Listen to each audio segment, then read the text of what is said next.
Good evening. Thanks so much for joining us. I'm Amy Burkett. We were lucky this time. Lucky that the most expensive hurricane in North Carolina history didn't do its worst damage here in the Charlotte area. Lucky that Florence this year wasn't more like Hugo back in 1989. But down east in the Wilmington area, Hurricane Flo leaves a mark that isn't easily erased. Tree damage that will take years to regrow.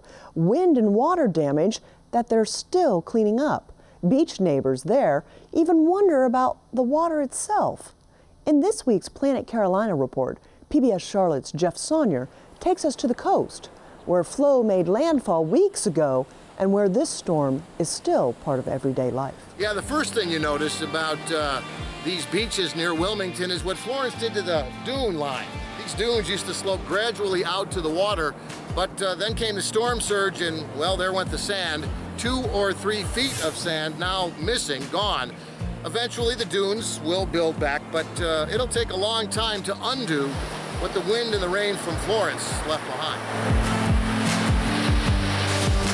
It's sunrise here at the Curie Beach Pier, and time for the first cup of joe at the diner that survived Flo.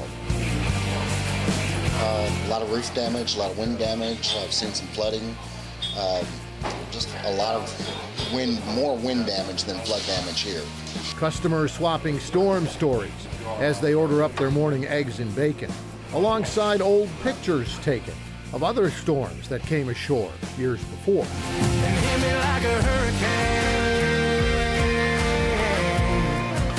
This is my house, and this was the flooded area. John Blamey shows us his own pictures from Flo just a few weeks ago.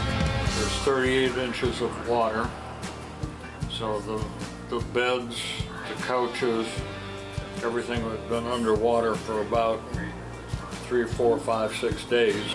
But Blamey says at least the upstairs of his little pink house at Carolina Beach is still livable. For thousands of others, well, weeks after the storm, the line outside Wilmington's FEMA Disaster Center still spills out the door. Come on, sir. Come on down for me.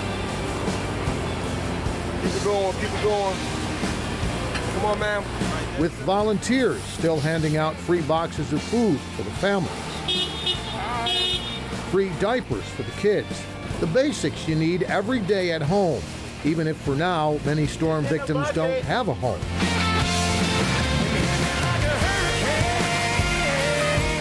Have a good one. Never stops, does it? Never stops, never stops. But this is why we out here, helping out the people.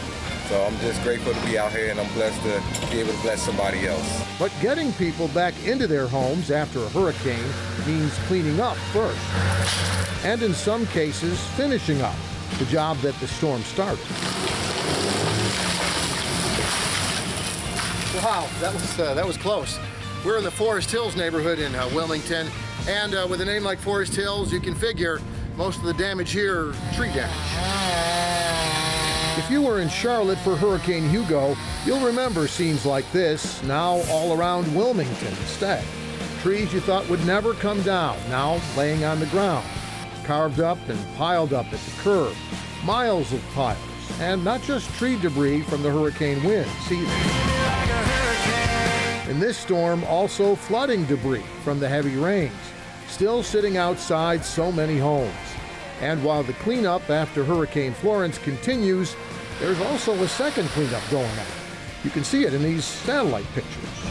We're on the ferry between Fort Fisher and Southport, where the Cape Fear River comes together with the Atlantic Ocean, and where all those pollutants, all that runoff from the storm and the rain after the storm, are washing into those swimming areas along the coast that are so popular. As far as the water quality, it gets better every day now. Yeah, crew member Mark Picciano sees Mother Nature's cleanup close up every day on board the ferry. Every tide turning the polluted waters of the Cape Fear a little less brown, a little more blue. As the rivers drain out into the ocean, I think the water quality is getting back to normal. You got the tide that comes in every 12 hours that flushes this river in and out all day long, so same thing with the ocean. And while the beaches seem less crowded than normal since the hurricane, swimmers don't seem to mind. They say, come on in, the water's, you know. It's fine, it looks fine like the last time we were here a few months ago. So I ain't worried about it at all. No, they lifted the ban. I'm sure professionals did what they had to do to make it safe. Same story for the fishermen, who still crowd the pier and don't seem to fear the effects of Florence and her flooding. Yeah, when that foghorn blows, I'll be coming home. From the pier, you can hear the music from this annual So Long to Summer concert, which this year feels more like a goodbye, good riddance, farewell to Florence, too. I think I'm going to keep this picture and put it up as a memory. And you know, there's this little diner across from the pier at Curie Beach that might have the perfect spot for Flo, alongside Hazel and Fran and all the others. Yeah, not sure there's any one single iconic photo that sums up the aftermath of Hurricane Florence. No one picture of a house destroyed or a roof torn off, but maybe it's those images of those flooded rivers. And also what you can't see, the flooding that happened inside the homes, behind the walls, where folks will be cleaning up for a long time. Amy? Thanks so much, Jeff. So how much damage did Florence actually do?